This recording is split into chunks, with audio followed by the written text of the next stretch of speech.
पहला सवाल पीयूष जी आप ही बताइएगा, अभी दुनिया इस खबर को कैसे ले रही है? अभी एक दौर की बातचीत हमने देख ली, फेल हुआ, दूसरे दौर में बातचीत हो ही नहीं पाई, सीज फायर बढ़ा दिया गया। तो ये टाइम बाइंग वाला कॉन्सेप्ट तो बहुत पुराना अमेरिका जो इसको लेकर चर्चाएं हो रही हैं वो कर रहा है, लेकिन इसके बीच अभी क्या एक बहुत बड़े विध्वंस की तैयारी की जा रही है डोनाल्ड ट्रंप द्वारा? देखिए, तैयारी नहीं, विध्वंस की तो नहीं कर रही है, क्योंकि डोनाल्ड ट्रंप ये समझ रहे हैं इस बात को।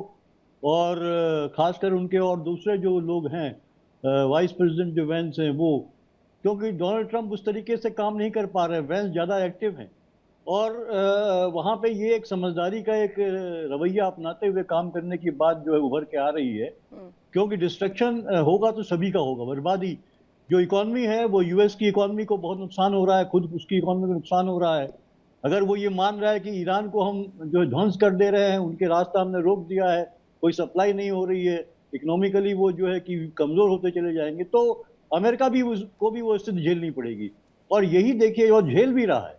और साथ में यूरोप देश भी जो है वो भी काफी कंसर्न है। और यूरोप देशों ने जो है कल ही ये जो है कि एक इस तरह की अपील जारी करी है कि जल्दी से जल्दी जो है कि इसको वो पूरी तरह से खोल दिया जाए हॉर्मुज को, और एक शांति जो वार्ता तुरंत की जाए। क्योंकि यहाँ तक कि ये भी कहा गया है कि जर्मन की वो जो है उन्होंने कि आने वाला समय बहुत संकट का समय होगा अगर यही स्थितियां बनी रही, और हमें जो है कि वो फूड क्राइसिस का भी सामना करना पड़ सकता है।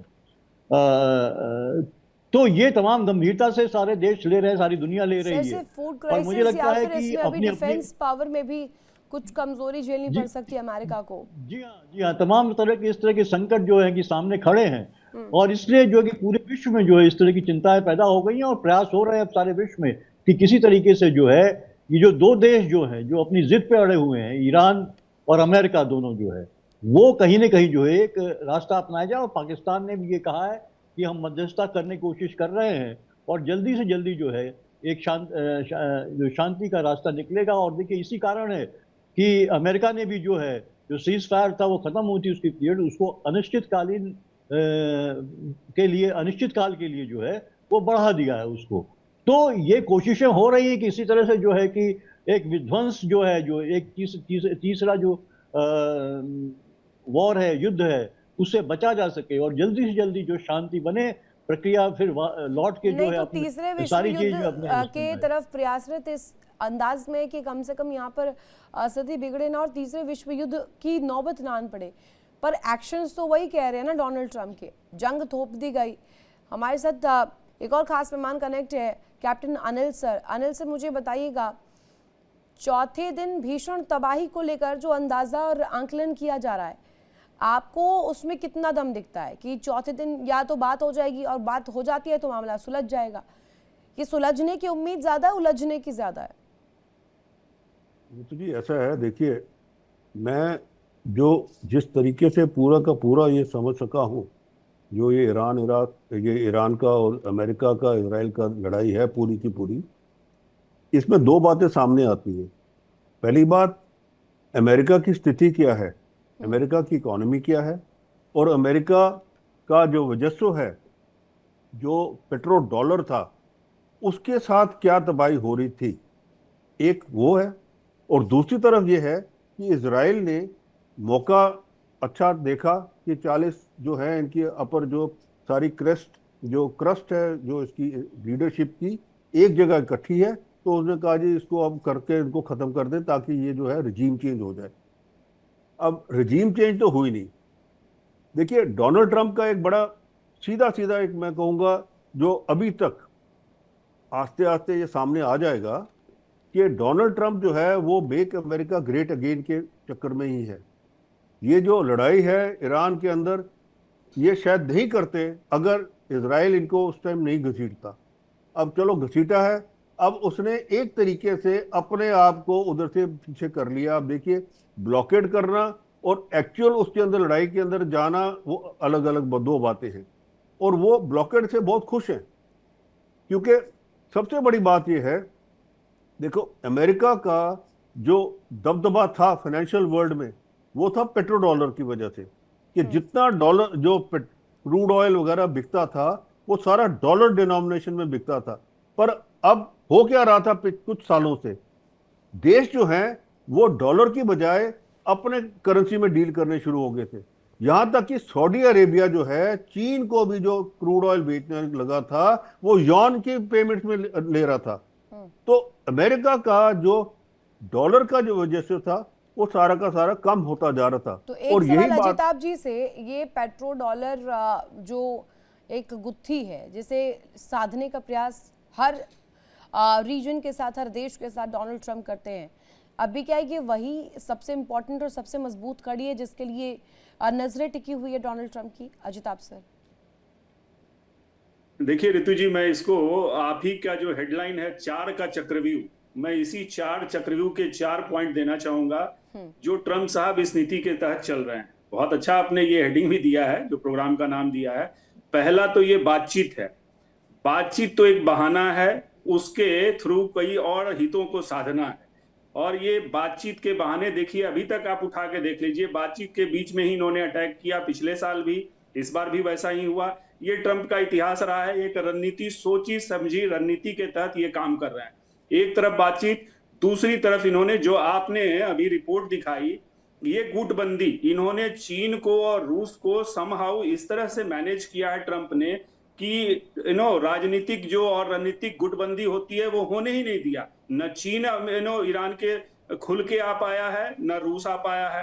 दूसरी तरफ इन्होंने आर्थिक नाकाबंदी करके बहुत अच्छे से पूरी प्लान के तहत ईरान को कोशिश की है कि उसकी फंडिंग को ही रोक दिया जाए, चाहे वो चाइना उसका सबसे बड़ा खरीदार था, चाइना को सप्लाई बंद कर दी, हॉर्मुज को ब्लॉक करके ये उसकी फंडिंग को रोकने की, ये तीसरा चक्रव्यूह का ये प्लान। और चौथा आप इसमें देख लीजिए जिस तरह से ये घेराबंदी कर रहे हैं। आपने अभी दिखाया कि यूएसएस जॉर्ज बुश पूरा घूम के केप ऑफ गुड होप की तरफ से आ रहा है, न कि लाल सागर की तरफ से। ऑलरेडी यहाँ पे 2 उसके बड़े बड़े युद्धपोत हैं, लगभग 200 से ज्यादा फाइटर प्लेन्स, एम्फीबियस इनके फाइटर्स आए हुए हैं, इनके कमांडोज हैं, मेरिन्स हैं, एयरबोर्न, ये सारी चीजें, ये 4 जो मैंने पॉइंट बताई, ये चक्रव्यूह के ये 4 ऐसे ऐसे इन्होंने निकाले हैं। और इससे पूरी तरह से प्लान वही है कि अगले कुछ दिनों में जैसे ही जॉर्ज डब्ल्यू बुश यहाँ पहुंचेगा, जो जिसकी आने की तैयारी हो रही है, और उस तरह से इन्होंने नीति बनाई है, अपनी रणनीति बनाई है कि अगर ईरान नहीं तैयार हुआ बातचीत के लिए, हॉर्मुज खोलने के लिए, तो निश्चित रूप से ये अटैक के लिए जाएंगे और युद्ध के भड़कने की संभावना है। वो महायुद्ध होगा या विश्व युद्ध होगा, ये समय बताएगा। बिल्कुल अजिताभ सर, सहाय सर भी कनेक्ट है, उनसे एक प्रतिक्रिया। सहाय सर, अभी चक्रव्यूह का जिक्र बहुत हो रहा था, तो एक डोनाल्ड ट्रंप के लिए चक्रव्यूह है या वही चक्रव्यूह बना रहे हैं जिसमें अलग अलग शक्तियां जो है घिरती चली जा रही है, चाहे जैसा कि भी उन्होंने जिक्र किया कि ना खुलकर चीन समर्थन कर पा रहा है, ना रूस कर पा रहा है, एक ऐसा साइकोलॉजिकल तौर पर दबाव दूसरे कंट्रीज पर जो कि कंपैरेटिवली सेम पावर शेयर करते हैं। लाइक अगर मैं कहूँ रूस और अमेरिका दोनों ही उस होड़ में है, चीन भी उस होड़ में है। सुपर पावर को अगर किसी देश में जवाब मिल सकता है तो वो यही तमाम कंट्रीज है। अब वो भी खुलकर समर्थन या इसका विरोध नहीं कर पा रहे। मुझे लगता है कि कुछ मामलों में बहुत ही इंटेलिजेंट प्ले कर रहे हैं ट्रम्प। देखो, एक तो देखें, वो रशिया को उन्होंने अलाइन कर दिया, तीसरी बार उनके सैंक्शंस को एक्सटेंड कर दिया है, मतलब सैंक्शंस को हटाने की एक्सटेंशन दे दी गई है। 16 मई तक Russia can keep selling oil including the 2 major oil production company जिसके ऊपर अलग से सैंक्शन लगे हुए थे in addition to Russian oil. वो सारा अभी रिमूव किया हुआ है और वो धड़ल्ले से बेच रहे हैं। उनकी इकोनॉमी अच्छे से रिवाइव कर रही है और उनको पता है कि यूक्रेन का फायर पावर अब कम हो जाएगा क्योंकि अमेरिका उसको डिफ्लेक्ट कर रहा है गल्फ की तरफ। तो Russia is totally aligned. China के भी अपने लिमिटेशंस हैं टू असिस्ट ईरान, उनके अपने सीरियस लिमिटेशंस हैं क्योंकि all eggs in the same basket करना उनको ठीक नहीं है। प्लस जो भी उन्होंने बैकडोर से हेल्प किया था ईरान का, उससे कुछ ज्यादा फर्क पड़ा नहीं और इससे ज्यादा वो करना नहीं चाहते हैं क्योंकि उनको रशिया के सपोर्ट का भी कोई वो नहीं है कि 3 लोग मिलकर लड़ लेंगे। रशिया एकदम अलग हट गया तो चाइना इसमें एंगेज करना नहीं चाहता। साउथ चाइना में वो ऑलरेडी ट्रैक्ड हैं, वहां पे एक्सरसाइजेस चल रही हैं मेजर कई कंट्रीज की, वहां से चाइना फोकस नहीं हटा सकता। तो चाइना की अपनी लिमिटेशंस है इन टर्म्स ऑफ कितनी दूर जा सर सकते ये हैं। लिमिटेशन हाँ, है या बैकडोर पर कुछ बात हो गई है यूक्रेन के कंटेक्स्ट में अमेरिका के साथ रूस की?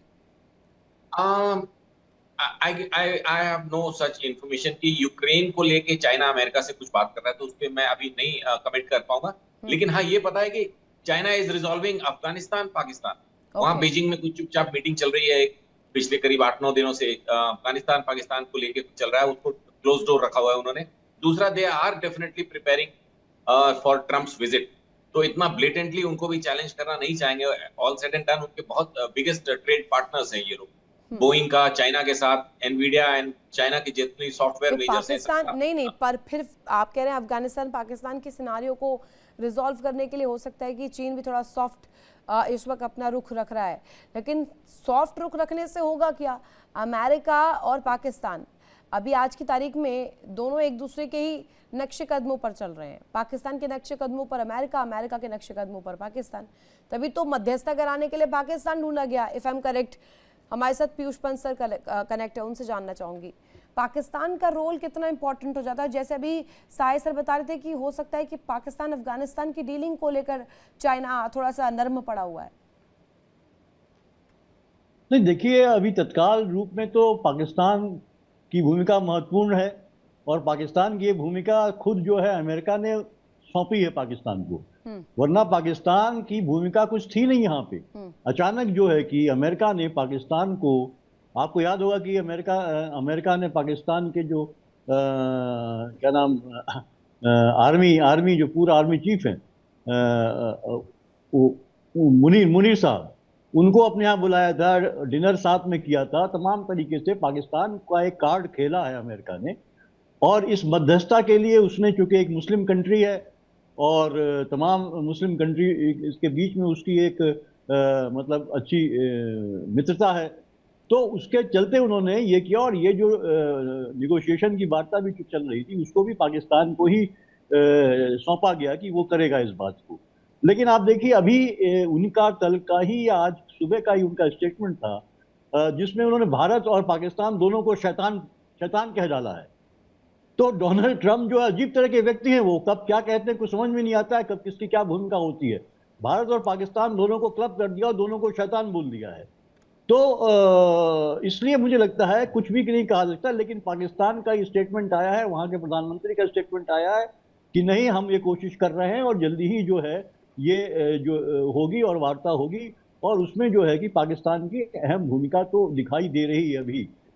लेकिन अमेरिका का एटीट्यूड समझ में नहीं आ रहा। लेकिन जैसे मैंने आपसे फिर भी कहा कि डोनाल्ड ट्रंप को अब थोड़ा सा जिस तरह की बातचीत वो कर रहे हैं, स्टेटमेंट जारी कर रहे हैं, उनको साइड ट्रैक करके असली डिसीजन जो है वो वाइस प्रेसिडेंट वेंस जो है कि वो ले रहे हैं, और लोगों से जो है परामर्श करते हुए वहां पे। तो इसलिए मुझे लगता है कि अभी फिलहाल तो पाकिस्तान के पर सिर्फ करना बेहतर क्या है कोई सर? आप ये ऐसा नहीं कंफ्यूजन है। की स्थिति क्यों बना रहे हैं? कंफ्यूज क्यों कर रहे हैं Donald Trump? What does he want? उनको आगे लड़ाई को बढ़ाना है या सीज फायर को आगे बढ़ाना है, या उससे परमानेंट तौर पर अभी टेम्पररी है, आगे उसको रोकना है, जंग से बचना है? लेकिन अभी तो हम देख रहे हैं 3-3 युद्धपोत लगा दीजिए, डिप्लॉय कर दीजिए। इसका मतलब क्या है? आप कर कुछ रहे, दिखा कुछ रहे हैं।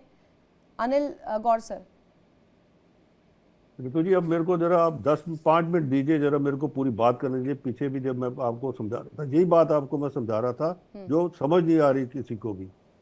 डोनाल्ड ट्रंप अब जिस स्थिति में है, वो उसी स्थिति में बैठना चाहते हैं कि स्ट्रेट ऑफ हॉर्मुज़ जो है वो बंद कर दिया है, मैंने ब्लॉकेट लगा दिया है। तेल की सप्लाई जो है वो यहाँ से यूरोप, चीन, एशिया, साउथ सबका बंद कर दिया है। अब किसी को भी अगर तेल लेना है, वो किसके पास जाएगा? अमेरिका के पास, क्योंकि वेनेजुएला जो सबसे बड़ा था, वेनेजुएला को भी उसने अपने कब्जे में कर लिया है। तो अब जब आप अमेरिका के पास जाएंगे तो आपको डॉलर चाहिए उसके लिए।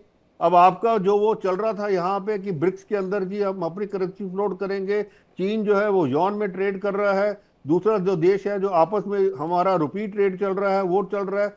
ये जो क्रूड ऑयल का जो है खेल, ये सारा का सारा जो है डोनाल्ड ट्रंप ने अब बंद कर दिया। उसने कहा नहीं, अब ये जो है सिर्फ डॉलर में होगा।